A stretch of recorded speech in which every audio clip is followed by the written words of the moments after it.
संधि का दूसरा प्रकार देखेंगे, व्यंजन संधि। व्यंजन संधि किसे कहते हैं?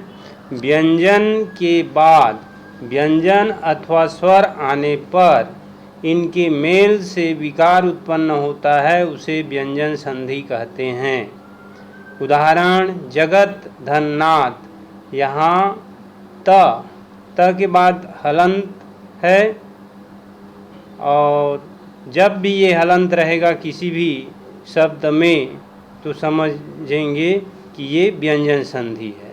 जगत धन्नाथ, जगन्नाथ, यहाँ त और न मिल करके ये न हो जाता है। आगे इसका कुछ नियम है, उस नियम को ध्यान दीजिए। सचुत्व। सचुत्व का मतलब है सरौता की स का संग का स हो जाना और त वर्ग का च वर्ग में परिवर्तित हो जाना। उदाहरण से समझेंगे। मानस, यहाँ सरौता का स है या सपेरा का स, उसके बाद च आता है, तो ये स और च मिल करके ये हो जाता है संग का स। तो मनस धन चलती, मनस चलती हो जाएगा। रामस धन सेते, यहाँ स है और स के बाद ये संग का स आता है, तो ये संग का स में परिवर्तित हो जाएगा। रामस धन सेते बराबर हो जाएगा रामस सेते। उसी प्रकार से सत धन चरित्रम, सत धन चरित्रम, यहाँ त है और यहाँ च है, तो ये जो त है वह च में बदल जाएगा। यहाँ पर शुरू में हम देख चुके हैं कि त वर्ग का च वर्ग में परिवर्तन हो जाता है, और ये सरौता के स का संग के स में परिवर्तन हो जाता है। तो यहाँ सत धन चरित्रम का हो जाएगा सच्चरित्रम। उत धन चारणम, यहाँ त का च हो जाएगा, उत धन चारणम उच्चारणम। अब दूसरा है इसी में सटुत्व। सटुत्व, इसका मतलब होता है षटकोण का स होना या फिर ट होना, इसीलिए इसका नाम है सटुत्व। सरौता के स का षटकोण का स हो जाना और त वर्ग का ट वर्ग में परिवर्तन हो जाना, इसलिए इसको सटुत्व कहते हैं। रामस धन षष्ठ, यहाँ पर षटकोण का स हो जाएगा, ये स हट जाएगा, तो ये हो जाएगा रामस धन षष्ठ, राम रामस षष्ठ। ईश धनतः इष्ट, यहाँ पर स और त के मेल से ट हो जाता है इष्ट।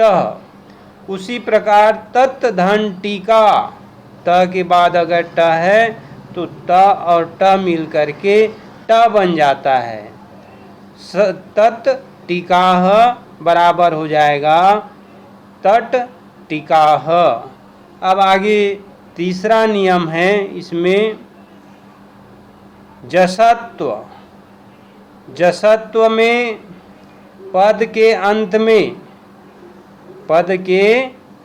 में वर्ग के प्रथम वर्ण, जैसे क वर्ग, च वर्ग, ट वर्ग, त वर्ग और प वर्ग के बाद यदि कोई स्वर हो अथवा वर्गों के तृतीय, चतुर्थ, पंचम वर्ण तथा य, र, ल, व हो तो क्रमशः ग, यहाँ पर क का ग, च का ज, ट ट का ड और त का द, प का ब,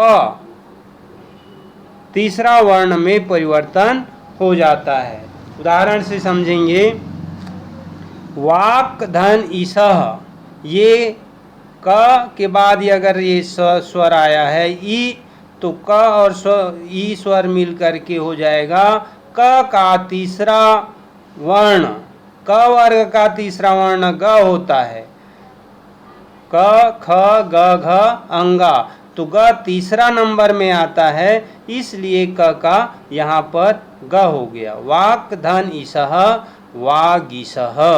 जगत धन ईसह, यहाँ पर त का स्वर के साथ मेल होने से ये द बन जाता है। त वर्ग का तीसरा वर्ण द होता है, तो जगत धन ईसह का हो जाएगा जगदीशः।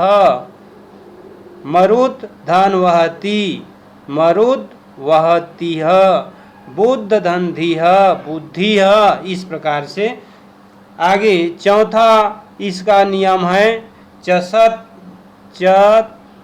चतर्व, चतर्वः इसका चौथा नियम है।